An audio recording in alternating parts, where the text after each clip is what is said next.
All right, folks, back on the Bossman show. New head coach at Prairie View A&M. The Panthers out of the SWAC Conference West Division there. Bubba McDowell with me. Coach McDowell, how things down there in Texas this morning, man? Now, it's a little chilly right now, but everything is all good, man. Getting ready to start the day. I hear that, Coach. Tell me this, man. How does it make you feel? When the administration gave you the head coaching job after you've been there for all those years, the business basketball coach, just the head coach, and now you lead this program going forward. Tell me about how it made you feel when they said, "Hey, Coach McDowell, we believe in you and your vision for this program going forward."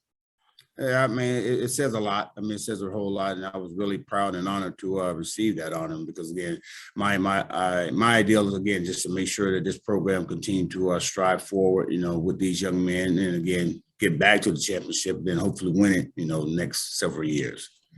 Most definitely, coach. And like I said, man, you've seen this program grow and develop so many years. So I feel like you was the right guy anyway because you was already there.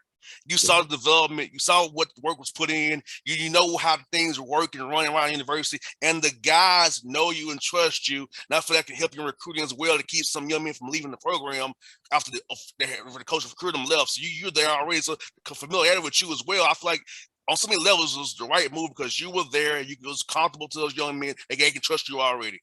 Absolutely. And as you just said, I mean, it's all about feeling comfortable, with these young men and these young men feeling comfortable with me, trusting me to lead them to, to that next level, whether it be, the championship, or, something, outside of football, our goal, the new coaching staff here, well, they're not new, but, the guys that came back, and we'll have several guys, new guys that come in, our goal is, again, to make sure these young men, leave, better than when they started here at the university. And coach, as I mentioned to you off the air, I'm a graduate of Tennessee State. You're at Prairie A&M, HBCU school, coaching a lot of young black men. How important is that to you to be leaders of young black men to become better husbands, fathers, thought leaders in the community, knowing about their community, being one with the community, and have that collective mindset of, hey, how do we improve us as a race going forward to be out here in this country and a worldwide with our talents and what we offer to this world? Well, and the importance of this is, again, we got to teach our young black men, how to operate, at a what's the word I'm looking for? At a better way how to operate, at all costs. And when I say all costs, that means in the classroom, outside the classroom, when they decide, when it's all said and done, they finish their career here, they can take what they've learned from, not only from us, but, people on the campus, and I say learn meaning good things. And these are things that they're going to take into the world, when they have their kids, when they get married, and that's what I'm here for. I'm here to teach these young men, how to transition when they leave this place, and I thank God, for the opportunity, being raised by a wonderful mother and dad, and more importantly, people that have been in my corner from day one that have taught me the right way. So it's only fair for me, to teach these young men, this is what is going to get you to the next level. This is what's going to help you in your career after football. Because I believe that football is one of the sports that will prepare these men for life after football. And if they continue to do the right things, and again, that's what we're trying to teach these men, do the right thing while they're here in the classroom, on the field, and it's going to carry over, when it's all said and done here. Yeah, Coach McDowell, you played in the NFL for 7 years there, man, and tell me, when did you decide you want to get into coaching? My father is a coach, and I didn't choose that path. I chose radio. I said, I don't win and lose the radio. With coaching, you go great, that stuff goes on, but I don't want that problem. But for you, when did you decide you want to get into coaching and get back to the game of football that way? Yes, it's funny actually because I've always said when I got through with playing with the Oilers, actually when I retired with Carolina officially, I said I would never get into coaching because I just had my son Trey, and I knew the hours that it took, to be dedicated, and I didn't want to be away from him. And sure enough, I started training guys, for agents, getting them ready. One particular, Danny Manny, he was my first guy. Started training him, getting ready for the pro level. Then started training high school kids, just getting them ready for their upcoming season.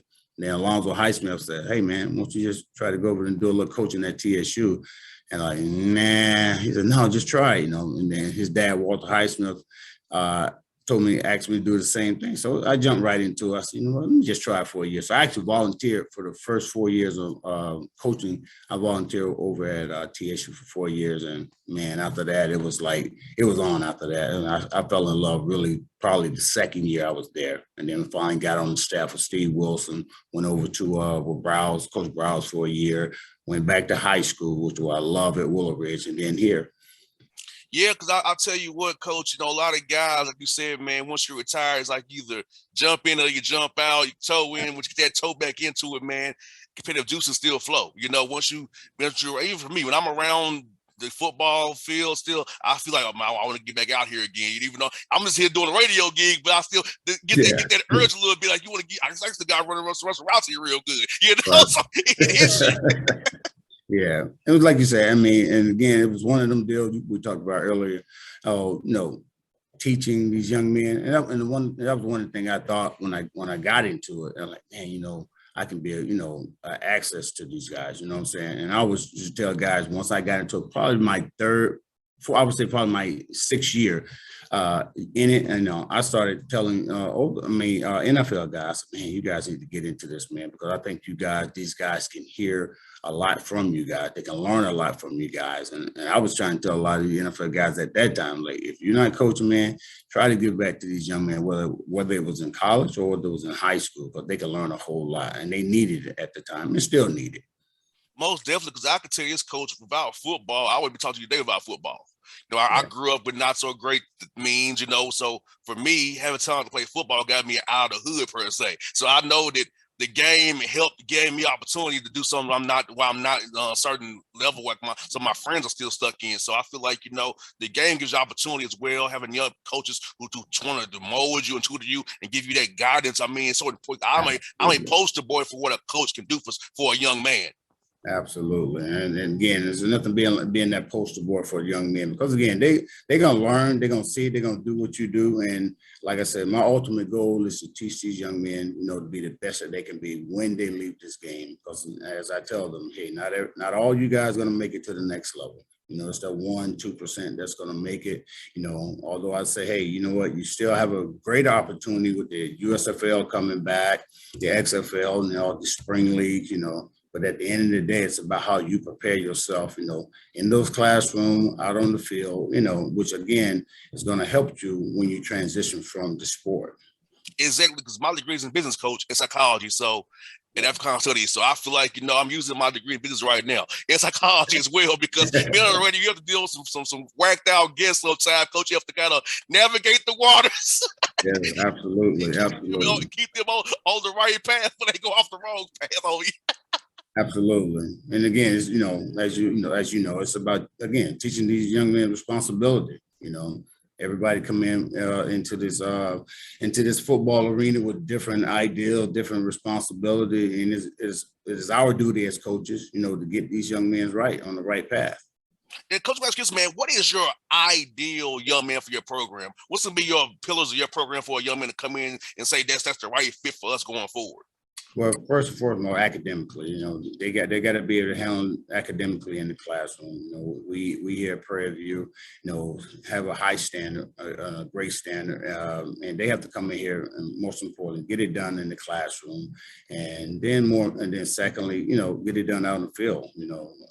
A guy in this program, again, be it offense or defense, we want kids that's going to come into this program and just basically do what they're supposed to do, and I say do what they're supposed to do, again, in the classroom, out on the field. And more importantly, what I think is so important is to give back to the community. And that's going to be one of my number one goals this year, is to get them more involved with community projects. Most definitely, because seeing those guys out in the community out there in your county there, man, is something to get people to galvanize around the program, because I feel like too many times Black schools do not do enough outreach in the community. And when you do that piece, people show up at your stadium, And I feel like it's not enough of that going on. It's like, yeah, we're the football team, we got the band, but guess what? Community was not one with you. They're not coming out. So that goes to community outreach is so important for fundraising and just community backing of the team to support you when things are going very well. So they know what's going on at Prairie View A&M. Absolutely. You hit it on the head. And that, again, I mean, we came in, like I tell guys, we brought you here for a reason. I mean, you know why you're here. Again, just to get, play football and get your academic degree when you leave here. But more importantly, I'm going to teach you, the process, when you leave this university, how to communicate with people outside of this university, how to communicate with people in the community, how to go out there, get those dollars, that you probably most likely wouldn't be able to get, if you didn't know that person. I tell my guys all the time, dude, don't burn bridges, man. Don't burn bridges. It's all about getting to know people, meet as many people as you can, get to know them, see what they're about, because you never know at the end of the day when it's all said and done, that person, may have be that CEO of a company and then wants you to come work for it. No doubt. And coach, I love about the SWAC now, coach. You added Bethune and my guy down there over there, Florida A&M, the Rattlers. So at least, man, you got 12 teams now, 2 divisions now. The league is stronger than ever. I feel like SWAC is looked upon, and it makes me angry when non-black pundits say, coach, that the SWAC and the MEAC are the worst conferences in the NCAA. I'm like, really?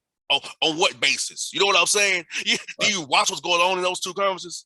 But these pundits say this all the time. It's like they got the worst conferences in the whole D1. I'm like, to me, it's a travesty when I hear those statements because the quality of football in the SWAC and the MEAC is very high. Everybody thought that Jackson State was going to beat South Carolina State, but they defensively, their game plan was one of a kind, mixing the coverages, confused Sanders and everything like that. Nobody thought, but if those teams were going to win that game, but they did. So even Trey Oliver in the kickoff game beat Alcorn State. Prairie does a great job. So how can you say as a player the worst conference in football? But what's really more bad, coach, is none of the guys was drafted in 2021. And there are talented guys who should be drafted out of the SWAC and the MEAC. And so if I feel like, coach, it's overlooked. So how do you feel that it's trying to make the league even more prominent, have guys in the NFL come scout the young men and see the talent, the gems, diamonds in the rough, then in the SWAC and the MEAC conferences that can help us roster in the NFL? Well, I mean, again, it's all about, like I tell guys, it's all about you going out doing your job. You're going to have coaches. You have great coaches in the SWAC and the MEAC, HBCUs, without a doubt. Now it's about us going out, teaching these young men how to perform on the field. Because, again, as well as I know, if they're not performing well on the field, they're not going to come down. They're not going to come see these kids. And one other information I give to my kids, I'm like, hey, you got to be better than that Texas A&M guy up the road there, And I just say Texas A&M because they're right here. You got to be better than them because, again, they're the top D1 school and you're the lower D1 school. So in order for you to get a good look, you got to go out there and get numbers, be it interception, be it tackles, be it, pancakes, or be a touchdown. Because at the end of the day, when these guys come in and they're scouting you, they want to see you making plays. And there's no reason why that a SWAC player, MEAC player, HBCU player can't make it to the next level. Again, it's about you going out there and doing your job. We got talent, and obviously I think with what Dion is doing right now, just phenomenal. It's bringing more attention to the SWAC, to Black college football. And I guarantee you, it's just a matter of time where you're going to start seeing a lot more of these young men, get to the next level. Most definitely, coach. And what I also like about what you're in Texas there, it's so much talent in Texas. For me, a guy who's at Baylor or A&M or Texas who's not playing could come down to your level and play right away, and still get sick because God's not lie.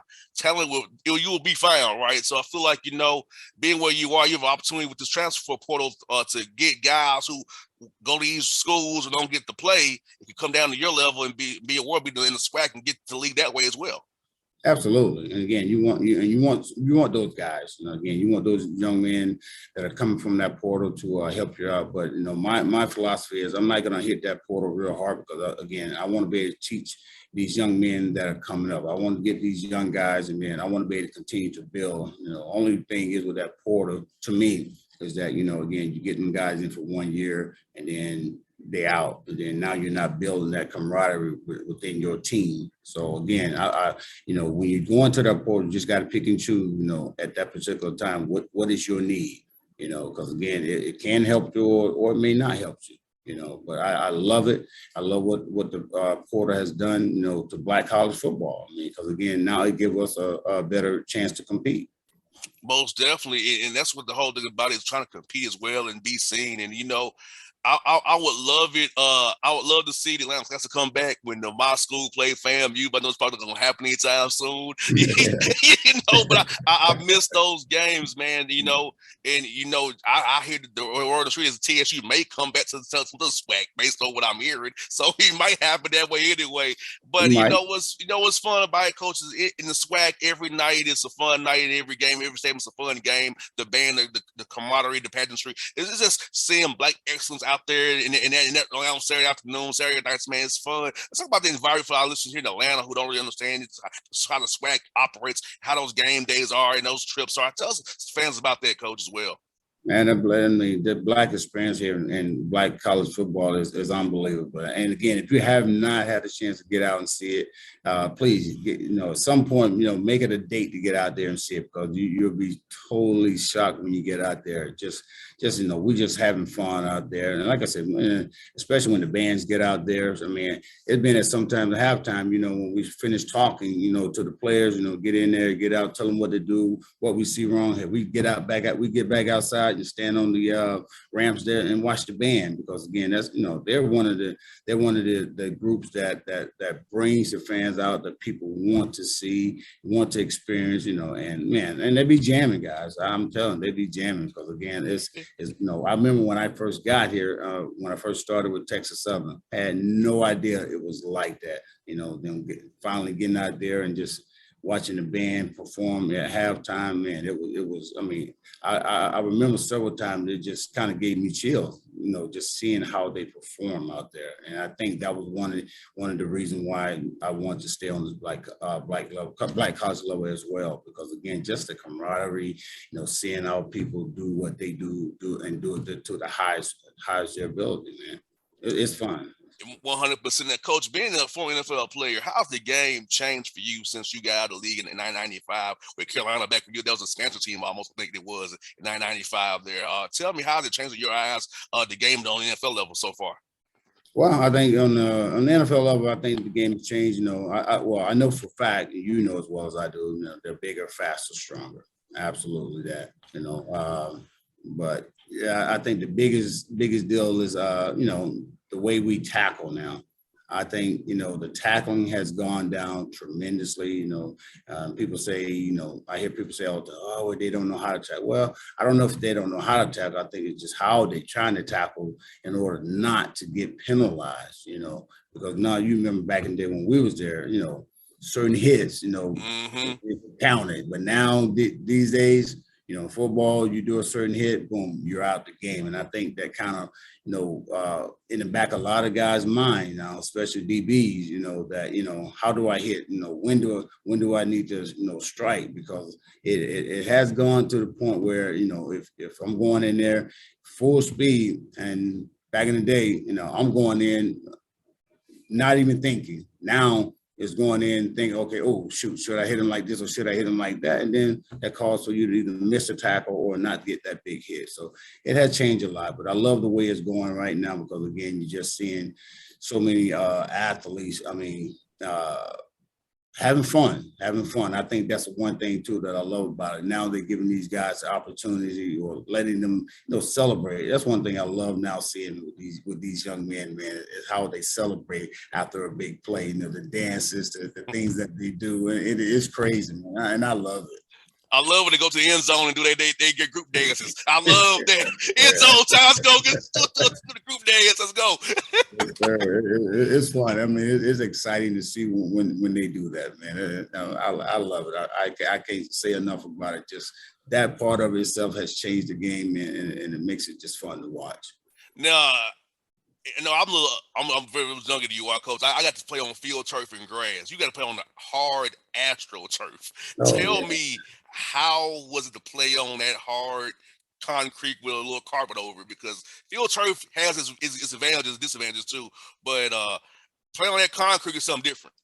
It is. I mean, you play fast, but man, I tell you, it got to a point probably about third year, it started taking a toll on them knees, man. And shoot, I mean, certain areas in the field, and you just step on something, your head's gonna go boom like that. I mean, what's a hollow area right in that particular area, but it was hard, man. I mean, and I think till this day, that's my knees are feeling it even when I stand on the turf today. I mean, we got turf out here at PV, and just standing on that thing every day like we've been doing for the last 4 years, it takes its toll. That's why I say I always tell guys, you got to mix that thing up. You got to either go turf, and then sometimes get that grass feel so those legs, and you can get those legs back. You can't continue to practice on turf every day because it will take a toll on the knees and legs.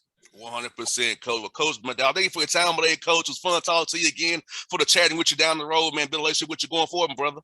My brother, appreciate you. God bless. Same to you, Coach. Thank you so much, Coach. Thank you. All right.